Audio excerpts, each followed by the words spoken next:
Hello बच्चों, तो आज हम लोग स्टार्ट कर रहे हैं पीसिंचिल या पेडिंचिल करके नाम से पुराने पेपरों में पूछा गया है। ठीक है, पेडिंचिल को पीसिंचिल को पेडिंचिल या कायसेक भी कहते हैं, तो कायसेक भी कहते हैं। यह एक सागणी स्वेद विधि है जिसे औसत संस्कृत सतत गर्म तेल धारा द्वारा पूरे शरीर पर स्वेदन किया जाता है। मतलब बेसिकली ये अब आप कर सकते हो, परिषेक से कोरिलेट कर सकते हो इसे। ठीक है, एक तरीके से मतलब परिषेक से कोरिलेट कर, यह प्रक्रिया अभ्यंग तथा स्वेदन का सम्मिलित रूप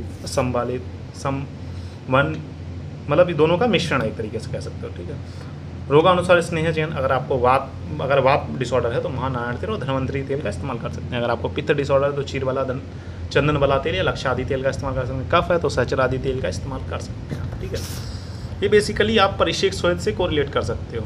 ठीक है, यहाँ पर लिक्विड की जगह हम लोग तेल लेते हैं, गर्म तेल धारा द्वारा पूरे शरीर पर हम लोग स्वेदन किया करते हैं। अब बात करेंगे इसके टाइम ड्यूरेक्शन की, तो काल मर्यादा के बारे में बात करेंगे। तो काल मर्यादा जो है, बात व्याधि में 5 नाड़ी लगभग 2 घंटे, कफ वातज विकार है तो 1 घंटे तक, सामान्यतः जब तक स्वेदन ना निकले तब तक, मतलब 1 से 1.5 घंटे तक कर सकते हैं। आवृत्ति प्रतिदिन या 1 दिन छोड़कर, या रोगी की सत्व अनुसार है, 2 से 6 दिन में 1 अनुसार। कुल अवधि कितनी है? 7, 14, 21 या 28 दिन तक हम इसे कर सकते हैं, इस हिसाब से रोगी की अवस्था होगी।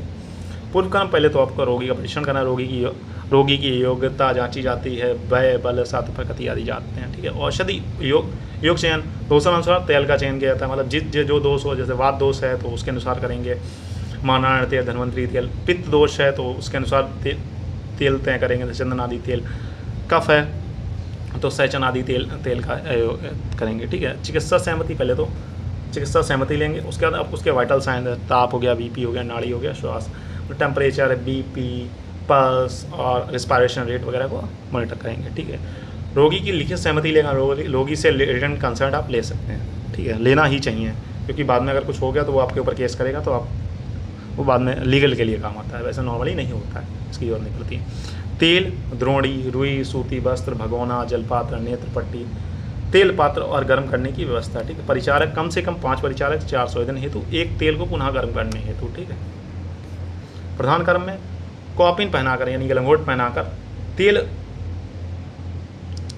द्रोणी में लिटाया जाता है। पूरे शरीर पर औषधि युक्त तेल से अभ्यंग किया जाता है। नेत्र बंधन पर आंखों की सुरक्षा की जाती है। तलम प्रक्रिया, सिर को स्वेदन से बचाने हेतु अम्लकी तक्रपाक का लेप बनाकर ब्रह्मरंध्र में लगाया जाता है। ऊपर से चंदन वदा आदि तेल डालते हैं। बात पत्र से ढककर स्वास्तिक बंधन करते हैं। तेल धारा विधि, 4 परिचारक 4 हिस्सों में अंश से स्फिक से प्रपाद पर गर्म तेल की धारा करते हैं। सूती वस्त्र को गर्म तेल में डुबाकर निचोड़ते हैं और हाथ से तेल की धारा गिराते हैं।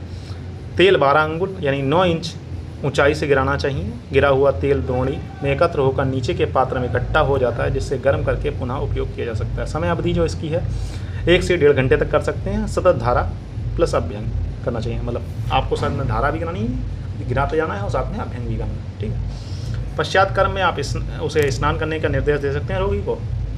मृदु अभ्यंग के बाद उष्ण जल औषध क्वाथ से स्नान करा सकते हैं। भोजन में लघु आहार जैसे पेय और अवागु का सेवन करा सकते हैं।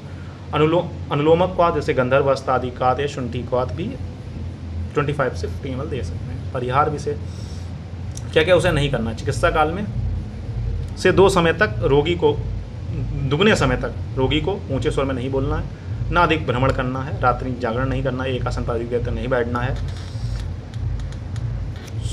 सूर्य हवा का तीव्र सेवन नहीं करना है और श्रम नहीं करना है। मतलब कोई भी वाइटल्स फिर रीचेक करेंगे हम लोग, जैसे पल्स, बीपी, रिस्पायरेशन रेट वगैरह दोबारा चेक करेंगे। नाड़ी ताप आदि की तुलना करके पुनः मूल्यांकन। फिर कॉम्प्लिकेशन देखेंगे, कॉम्प्लिकेशन तो नहीं हो गया जैसे शरीर दाह, विसर्प, स्वरभेद, वमन, श्रम, रक्तस्राव, इन उपद्रवों में तत्काल चिकित्सा रोक दी जाती है। अगर ये कॉम्प्लिकेशंस हो रहे हैं तो आप तुरंत ही ट्रीटमेंट को वहीं पर